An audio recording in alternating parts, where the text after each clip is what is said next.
Yesterday, we read an article called Hellfire, which gave a particular perspective of how the Puritans treated dissidents, or those with whom they disagreed. Then you're to have read for today a chapter excerpt called Pruning of the Vineyard. Now, in reading that account, you should have seen that the perspective given in that chapter was different than the one in the previous article. In this chapter, you would have seen that some of the objections that you may have raised in relationship to what you read in the article Hellfire were substantially answered. So that the Puritans did go to Anne Hutchinson over and over again and plead with her to stop her disruptive behavior. We saw that they did attempt to win her away from the destructive path on which she was going. And so you should have seen that the Puritans were not as nasty, hard-hearted people that you may have seen from that first article. What I want you to understand from that is that you need to be discerning whenever you're reading anything about something that's happened in history. Never take the word of one particular author for anything. Whenever you read something, an historical account, understand that whoever's writing that may have a bias. And so, question, look at other sources. Because the article, the part of the chapter you read for today is a much more factually based article than the previous one. The previous article, called Hellfire, was written by someone who had an extremely anti-Puritan bias, which is evident in what she wrote. So, always ask questions, always be discerning about what you read concerning historical events. Check out the sources and look at more than one source for any particular item. Now today we're going to proceed in our study of the Puritans in New England to the establishment of more settlements out of the Massachusetts colony. And so we see here a map of New England. And you can see that it's indicated on the map that the reason why these were good places to settle, Plymouth, Boston, Salem, was because there were good harbors there. But as people moved away from these settlements along the coast, they found that as they went more inland, that the land there was mostly rocky and the soil was shallow.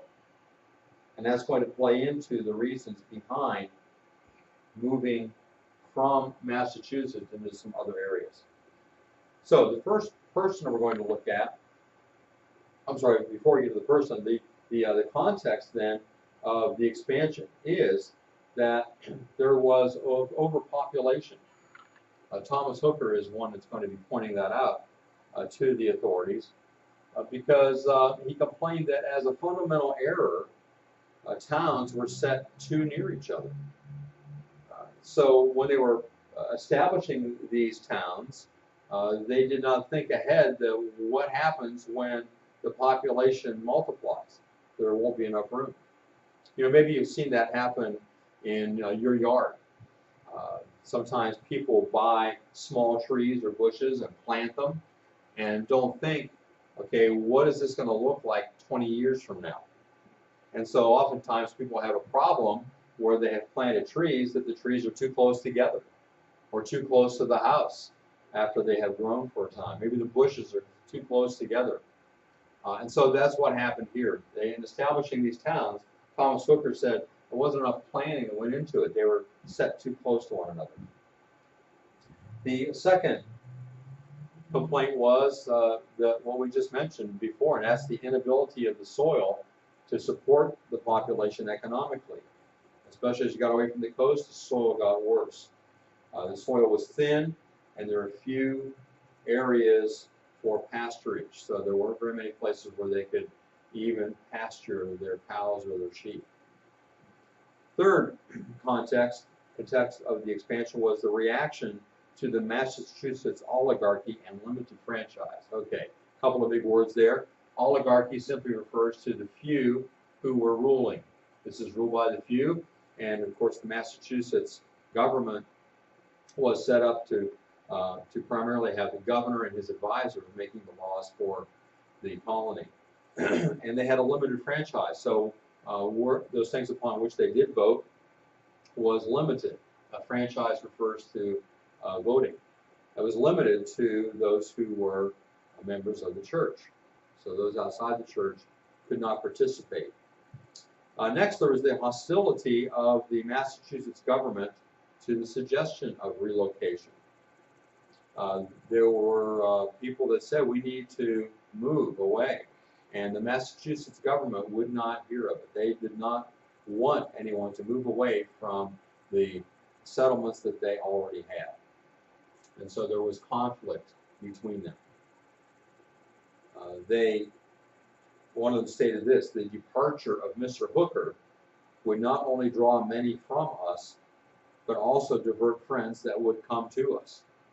So they believed that if Hooker were to leave with his congregation, that not only would encourage other people to leave Boston, Salem, the Massachusetts colonies to go somewhere else, but also that others that were coming over would then possibly go to the newer establishments rather than to the places that have already been settled. So they were concerned about that. The area to the southwest of Massachusetts, which would be down in this area, was open for settlement by the Dutch, who established a trading post at Hartford, right here along the Connecticut River. So the Dutch were already there, and their presence was reported by the Plymouth Puritans, those living in Plymouth. By this time, Plymouth had been swallowed up by the Massachusetts Bay Colony, and those in Plymouth were relatively close to Hartford, and they knew what this was like here, and they reported it to their brethren in Boston, Salem area, that this was a good place to live. This had good land, and that the Dutch were already there. After 1635, Puritans flowed into the Connecticut River Valley, which you see closer here, Connecticut River.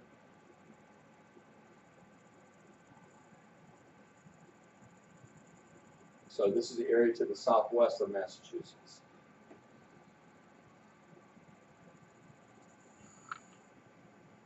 The person who is largely responsible for this movement to Connecticut was Thomas Hooker.